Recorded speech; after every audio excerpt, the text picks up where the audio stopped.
ঢাকা টাঙ্গাইল যমুনা সেতু মহাসড়কে রংপুরগামী আল ইমরান বাসে ডাকাতির ঘটনা ঘটেছে।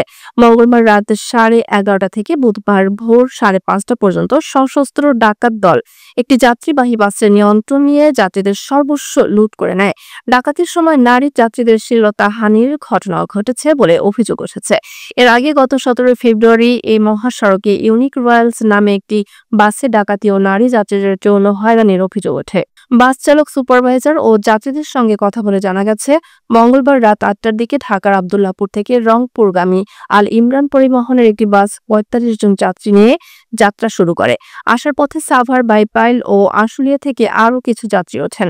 রাত 11:30টার দিকে বাসটি টাঙ্গাইলের এলাঙ্গা এলাকায় পৌঁছলে পূর্ব পরিকল্পিতভাবে যাত্রী বেশি 8 থেকে 10 জন ডাকাত বাসে উঠে দেশীয় অস্ত্রের মুখে বাসের নিয়ন্ত্রণ নেয়। ডাকাত দল বাসের চালক সহ যাত্রীদের চোখ মুখ বেঁধে ফেলে এবং সেতুর পূর্ব প্রান্ত থেকে বাসটি ঘুরিয়ে পুনরায় ঢাকার দিকে চলতে থাকে। তারা বাসটি সাভারের চন্দ্র আশুলিয়া সড়ক পর্যন্ত নিয়ে যায় এবং সারা রাত ধরে একাধিকবার টাঙ্গাইল ও ঢাকার বিভিন্ন রুটে চক্কর দেয়। এসময় প্রতিটি যাত্রীকে তল্লাশি করে মুঠোফোন, নগদ টাকা, স্বর্ণালংকার সহ মূল্যবান সামগ্রী লুটে নেয়। লুটপাটের সময় নারী যাত্রীদের তল্লাশির নামে শ্লীলতাহানি করা হয়। এ ঘটনায় টাঙ্গাইল সদর থানা অফিসার ইনচার্জ তানভীর আহমেদ জানান, মামলা প্রক্রিয়াধীন রয়েছে। ইতিমধ্যে আমরা ডাকাত দলকে ধরতে কাজ শুরু করেছি।